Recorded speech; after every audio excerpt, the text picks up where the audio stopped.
views and opinions expressed do not necessarily reflect those of Access Fort Wayne, the Allen County Public Library, or any other supporting groups.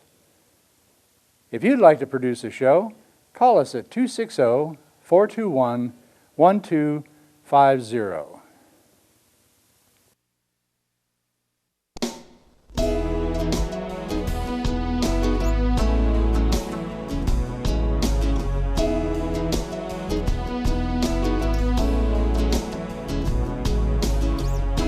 Let me be your lighthouse so I can show you the way.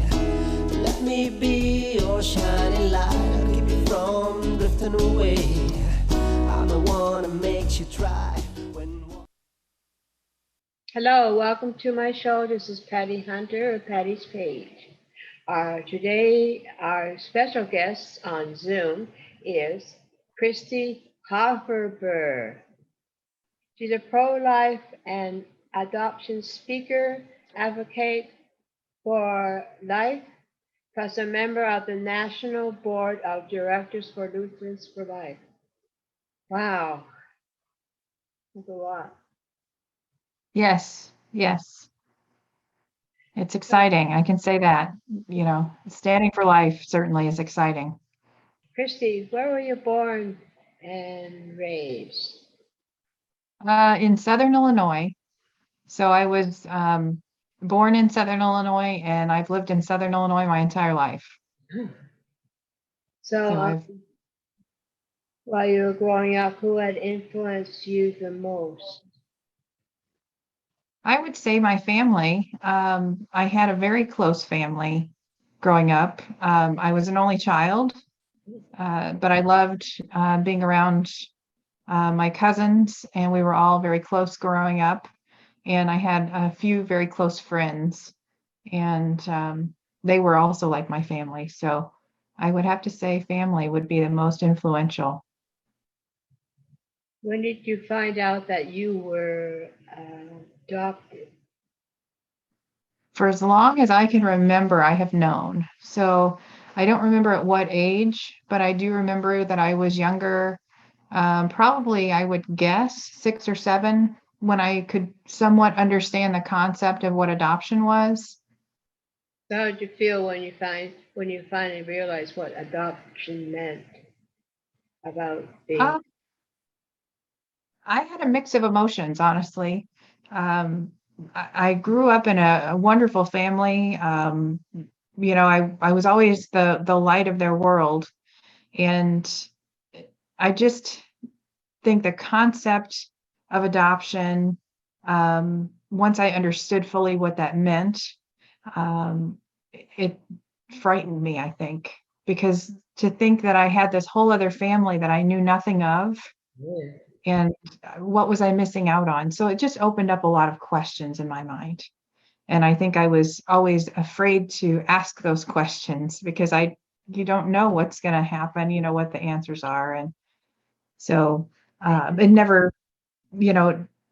never changed anything about how I felt or how my parents felt towards me. But it was just, a lot of questions in my mind about being adopted. Did you finally get to meet your mom? I did. It was years and years later. So I was grown and married and had a son. Mm-hmm. By the time I pursued searching for my biological family. Yeah. And that was a big decision in my life. But I think, God's timing is everything. And that was, at that time in my life, that was the right time. So, what happened to your mom? Why did she have to give you up then? Can I ask her? Actually, what I found when I started searching for her was that she was actually abused. Starting at a very young age, she was abused by her father. And so as a result of that abuse, there were several pregnancies, 6 in total. And I was the second of those 6 pregnancies.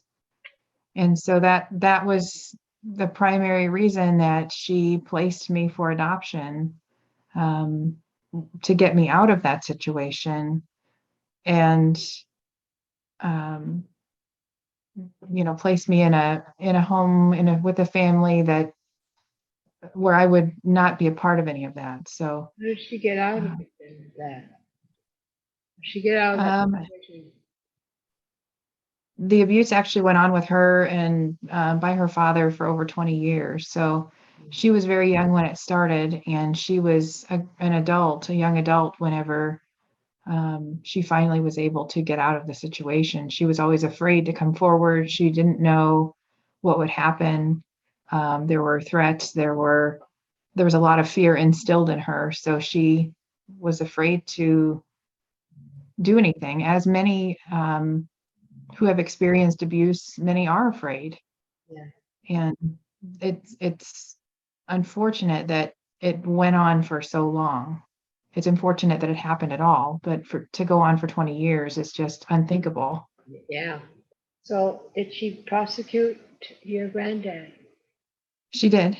Um, she did, and at the time I had been placed for adoption at birth, so she didn't even see me when I was born. Um, and at the time that she finally found the courage to prosecute him, I would have been 13. And so it was a closed adoption, Hmm. which then didn't allow them any um, of my information. No one knew who had adopted me, what my name was, where I was located. And ironically, I was located 2 towns away. So, um, yeah, very, very close. But it was certainly, challenging. My parents learned of that prosecution because it was published in the local newspaper. And like I said, we were 2 towns away. So that newspaper went out to the entire Southern Illinois area. And that's how they learned, because at my adoption, even though it was closed, they were accidentally given a paper that had the names of my birth mother and her parents. Hmm. And so 13 years later, upon reading the headlines in the newspaper, um, they see the same names, and she's prosecuting her father for the abuse. And um, actually, one of the 6 children were um, miscarried because of physical abuse when he found out that she was expecting. And then I was placed for adoption. So the pregnancy with me was hidden for a long time. Yeah. And then I was just immediately placed for adoption. And then the 4 subsequent pregnancies were aborted to cover up his actions. So you don't have any siblings. Right. So I have a half sibling. So I have that was completely removed from that situation. I do have a half sibling. Thank God. But the 6 conceived through the abuse, I am the only one who is alive. When you met your mom, how did she react towards you? That was the question that I had initially before I um, approached her at all. And she was very kind, very loving, and very welcoming. And I wasn't sure what to expect, because, if she had endured all of that, I didn't want to bring up any of her past or any of that pain and hurt. And so I did it with caution. I approached her with caution, and I'm thankful that she welcomed me in her life. So you got to be friends with each other. Yes. Yeah, You still around? she is. She is. And we have communications, off and on. So there are things in her life, there are things in my life, and we, meet in the middle, and we try and stay in touch no matter what those outside factors are. So we at least try and stay communicating. Do you see her often, or you just talk on the No, not really. Um, I wouldn't say often, but yeah, there is communication still. Um, Zoom would be nice. Yeah. Yeah. That's a great tool. And especially with the pandemic, it's hard to get out and do things with anybody. It's getting better, but it was there for a while. And what is she found peace then with you Yes. when you, Yes. That was something that she told me that in welcoming me into her life, she didn't look at it as the abuse. She looked at it as finding peace because closure? not only did she welcome me, but I welcomed her because I knew prior to finding her, I had learned about the abuse prior to finding her. And so she was very grateful that I still reached out, even though I knew the background. So your mission in life now is what? Well, upon learning all of my background and, finding my past, I did a major career move. So I just felt like I was being called to something different. And I was in banking for 10 years and I loved what I did, Mhm. but I just felt called elsewhere. And so I went back to school as an adult and I went into social work and some psychology as well. And I now use that degree and my skill set to help other women. And that's something I wanted to go back to school for that reason, because I know my birth mother is not the only one who suffered from abuse from a family member. And I know I'm not the only child who was conceived in rape or conceived in rape and incest. And so I wanted to be in a better position where I could share my story in hopes that, others would see they're not alone. There is someone else out there. There are others who can be a support system. And um, That's what you there. currently yes, yeah. And currently I've switched my career. I wouldn't say career, but my job. I did just switch jobs, and I'm now working at a pro-life organization, a nonprofit. And Yes. so I'm very excited about that. I'm one of the individuals who is standing on the sidewalk praying for and trying to, what we do is share a message or share information on resources that are available, um, such as alternatives, free ultrasounds, free pregnancy testing, just to offer women help and empower them to find um, Straight. what they need without having to go to abortion. And so I'm so excited about that role. Are Yeah. you a keynote speaker? I think you are. You go touring? Yes, I do speaking engagements throughout the United States. And I'm also on the Speakers Bureau for Lutherans for Life. So I've done several speaking opportunities, all different kinds of events, banquets, pregnancy resource center, fundraisers, Mhm. um, church groups, Lutherans for Life. They have their big conferences. I've spoken there. Uh, so various events I've spoken at, and That's cool. yeah, I like to speak in order to share my message so that it may help others, or if someone knows someone who is being abused, um, or if someone hearing me speak is being abused, I want them to know they're not alone. There is help. They can turn to someone. They can reach out to someone, and um, there is help for them. You get help from church or pastors, or do you go to church? I'm sorry, I should have asked before. You go to church. Yes, Do they have counselors in the church itself? Some churches do. Pastors certainly are in that role.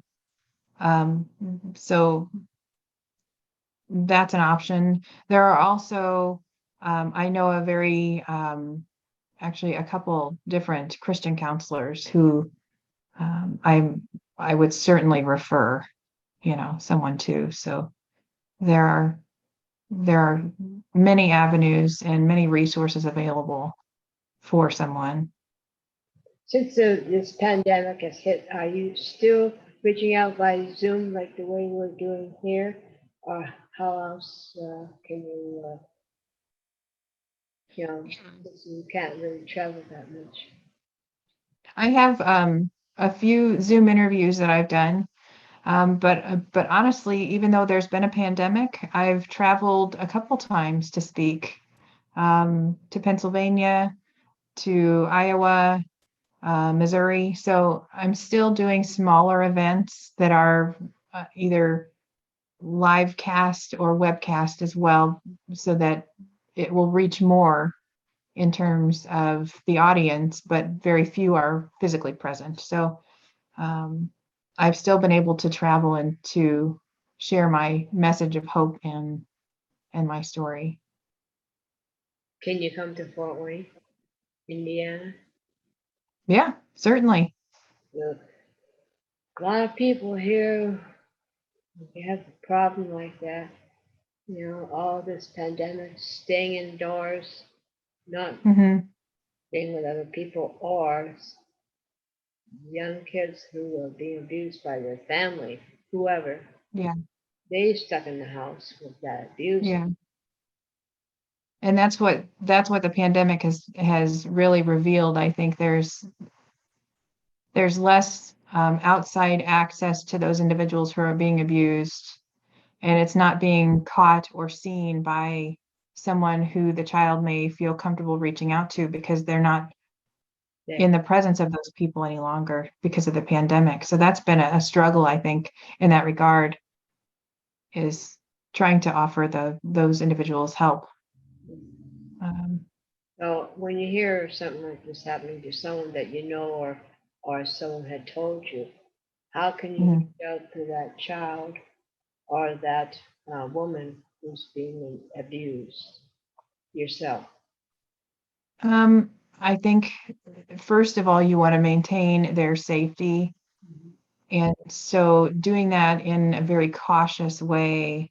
But as a social worker, I'm also obligated to share. If I know of a child being abused, then I have an obligation um, to let someone know that, for that child's safety. So um, Get that is, yeah, making sure that they are going to get the help they need, take away, sharing that information.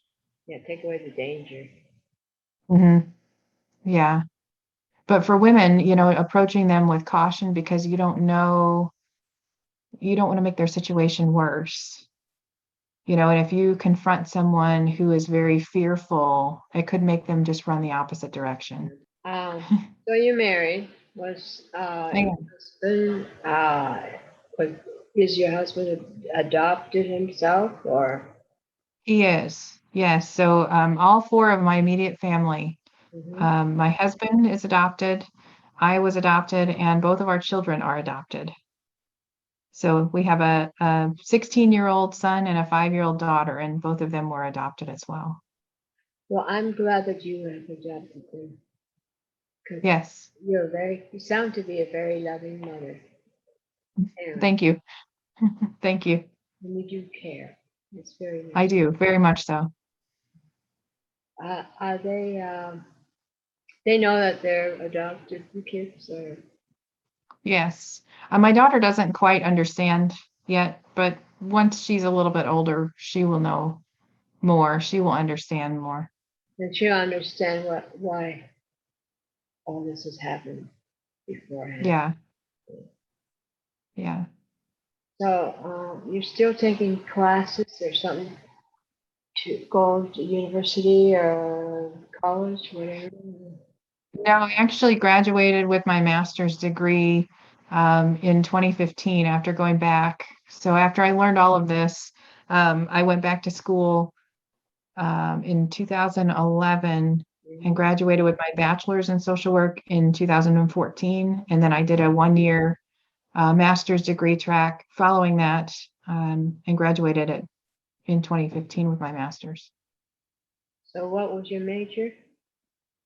Social work. Social work. So how long Mhm. have you been doing social working there?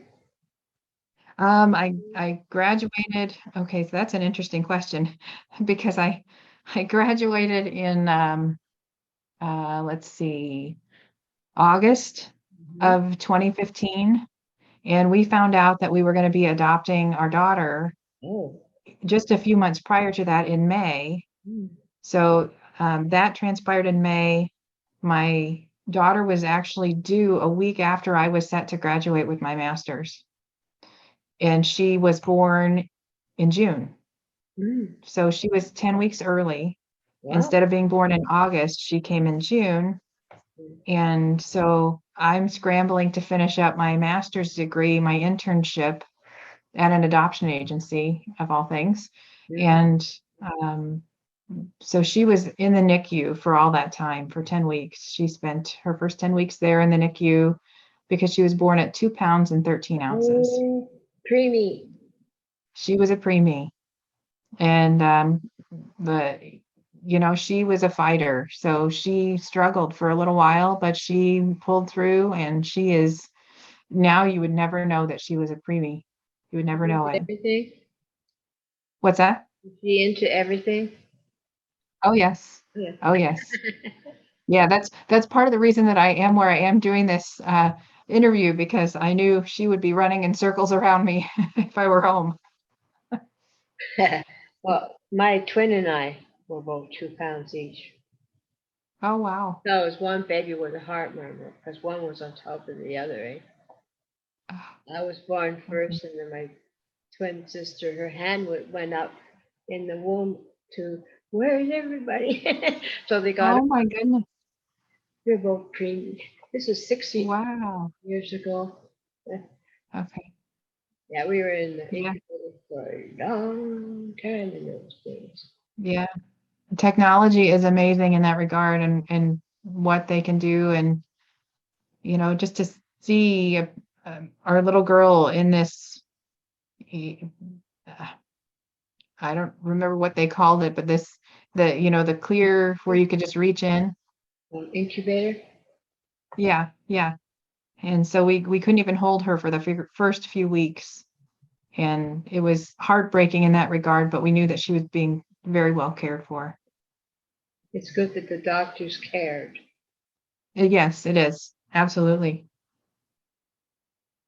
Um, what would you like to say to my audience to encourage them, especially when uh, they either abused or they find out they're adopted or what?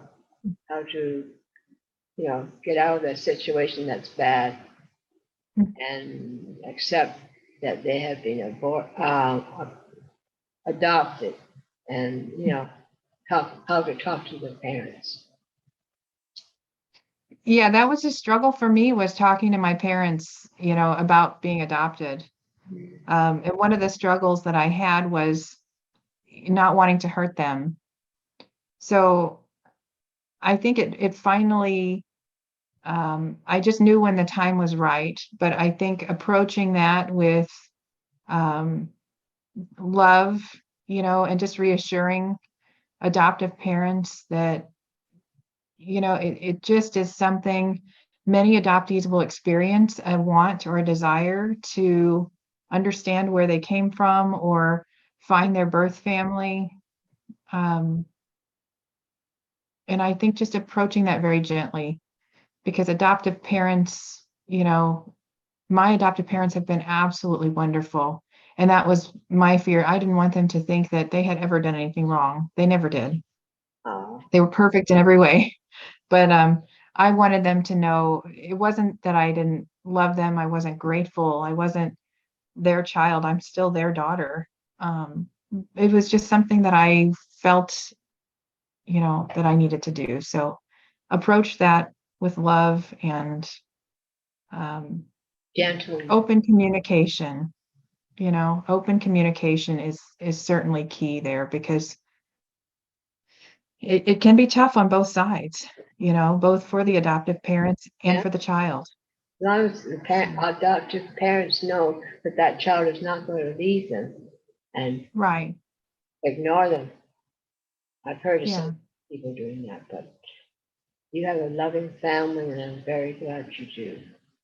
Yes. Yes, I am as well. You know, Yeah. have to go through some garbage before we help other people going through the same thing. Yeah. God is in control, so you're not. He is. Yeah. And we learn from our experiences. And that's one thing that I'm grateful for. My mom told me when I was growing up, she never would have thought that I would be speaking in front of people. And I was always very quiet, very shy. And I'm just so grateful that not only did I get the opportunity to find my birth family, but God gave me the strength and what I needed to be able to share his message through all of the pain. Yeah. And that's what's important to me is, God is in control. And the situation I came from was certainly not ideal, but I'm here and I'm grateful to be here. And God has a plan for my life, just like he has a plan for every other adoptee, for every other person. He has a plan. Of course. And, just sharing that with others is certainly, a blessing. Thank you. Thank you for coming on to my show and sharing and helping my audience. So therefore, we will see you again. I hope you come on my show again. Certainly. And Yes, and thank you for having me on. You're welcome. Thanks for coming on. So this is Patty Hunter of Patty's Page, thanking Kristi Hofferber being my guest, and thank you guys for coming in and watching my show. See you next week. God bless. Hello, Patty Hunter here. I'd like to tell you about a book, a new children's book by a friend of mine, M.J. Jackson. It's called My Adventurous Day. And it's all about a boy named Joe who gets lost on his way to his grandfather's house. Joe finds himself being chased through the jungle by other various people and animals. And on the way, he discovers friendship and strength where he never thought it would be. You can get this book online on Amazon and Barnes & Noble. Thank you. Godspeed, my love, until we meet again. You're always in my heart and every dream. Don't let this time apart give in to all our fears. God will keep us close from up above. So until we meet again, Godspeed, my love.